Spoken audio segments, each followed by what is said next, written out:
entre les atteintes viscérales et également le degré de sclérose cutanée. En dehors de la sclérose, on a des troubles également pigmentaires, c'est des hypopigmentations ou des hyperpigmentations. Donc, l'hyperpigmentation va donner une mélanodermie et l'hypopigmentation va donner ce qu'on appelle des achromies mouchetées ou bien des macules hypochromiques en moucheture, en fait. Et les calcinoses dermiques, c'est les dépôts de calcium au niveau du derme. C'est très fréquent chez l'enfant, en fait. Ça donne des nodules qui sont durs, blanchâtres, et ça donne des ulcérations chroniques, en fait, qui sont douloureuses. Et dans la sclérodermie systémique, on peut avoir également un syndrome sec secondaire. Ici, le syndrome sec, c'est lié essentiellement à l'atteinte des glandes salivaires. Et du coup, on a en fait un Gougerot Sjögren en fait qui est secondaire, parce que la sclérodermie systémique peut être associée à un Gougerot Sjögren en fait primitif, comme maladie auto-immune. Mais ici, il faut savoir que le syndrome sec fait partie intégrante en fait de la sclérodermie également systémique. Donc là, sur le plan clinique, c'est une fille qui a en fait les troubles pigmentaires. C'est un enfant d'Albert Royer et qui était hospitalisé aussi à Albert Royer. Donc, c'est des malades du service de dermatologie, en fait. Et elle était hospitalisée à Albert Royer.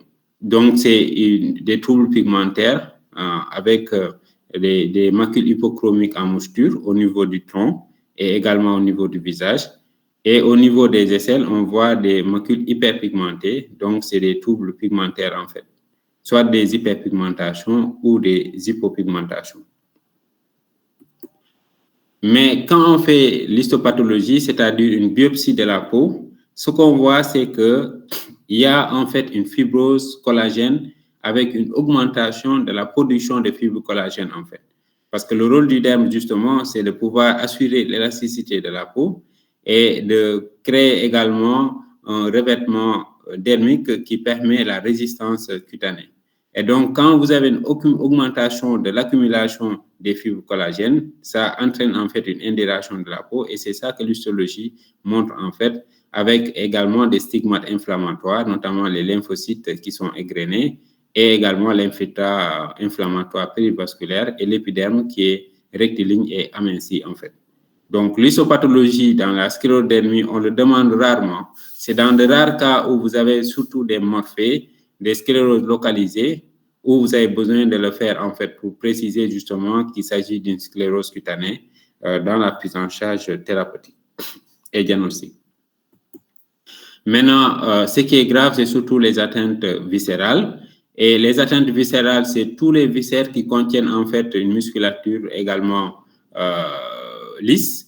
Donc, c'est l'œsophage qui va avoir une hypotonie du sphincter inférieur. Donc, le malade va avoir des reflux gastro-œsophagiens, une dysphagie, une odynophagie parfois. Et au niveau de l'intestin grêle, on peut avoir également une atteinte de l'intestin grêle ou du gros intestin. Donc, vous avez le syndrome de malabsorption qui va favoriser aussi les pullulations microbiennes avec l'apéristaltisme. Et vous avez le syndrome pseudo-occlusif, en fait, avec justement l'arrêt des matières, mais sans les gaz, en fait. Donc, ici, c'est l'atteinte de la bouche au niveau également de l'anus, dans les atteintes digestives. Dans les atteintes respiratoires, c'est des malades qui peuvent l'avoir dans 20% des cas. Donc, c'est une toux chronique, une dyspnée d'aggravation progressive avec une orthopnée des fois. Et c'est objectivé à la radiographie standard qui montre un syndrome interstitiel. Et on peut faire justement le scanner qui va montrer en fait le degré de fibrose pulmonaire.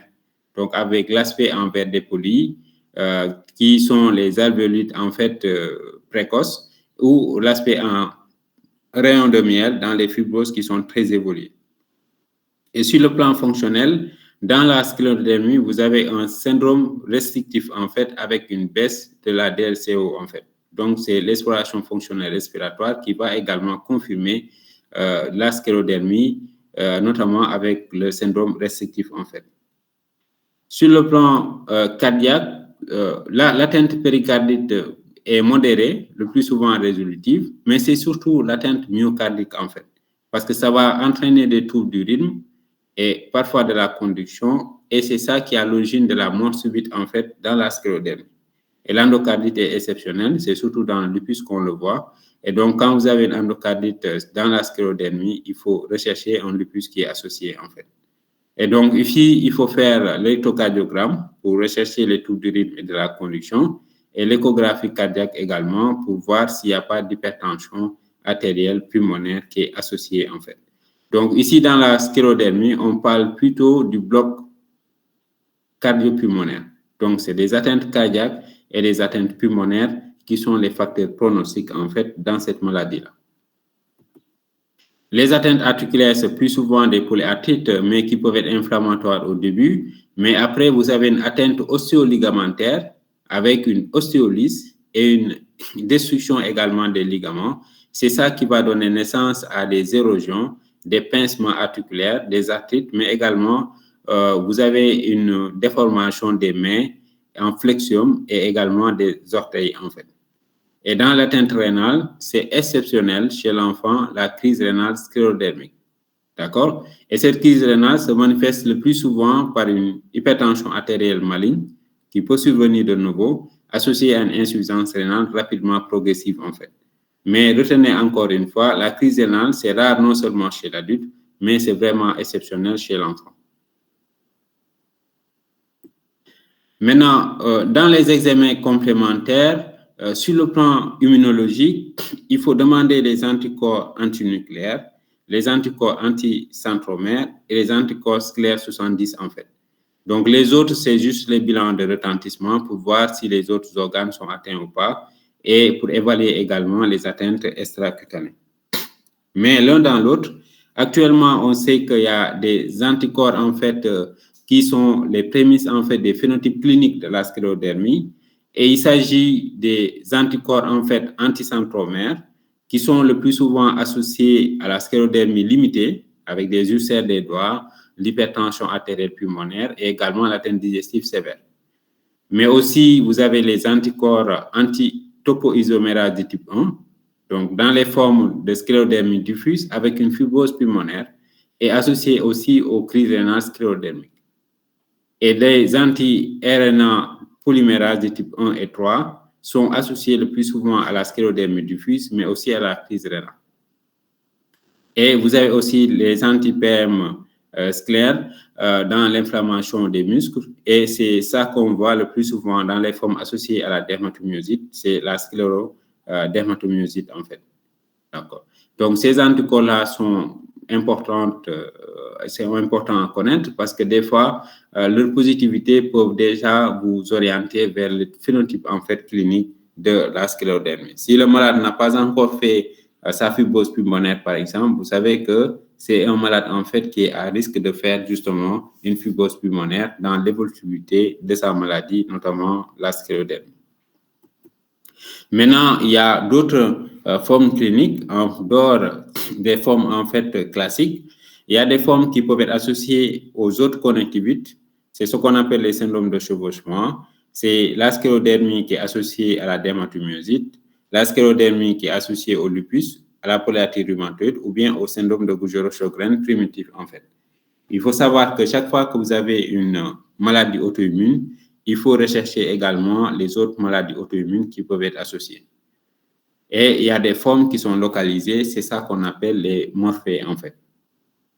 Et dans les morphées, c'est une sclérose qui est localisée. Et vous voyez là, chez cette fille, en fait, vous avez une sclérose cutanée qui est localisée uniquement au niveau de la joue et c'est unilatéral, c'est pas symétrique et c'est la seule manifestation en fait de la sclérose que l'enfant présente en fait.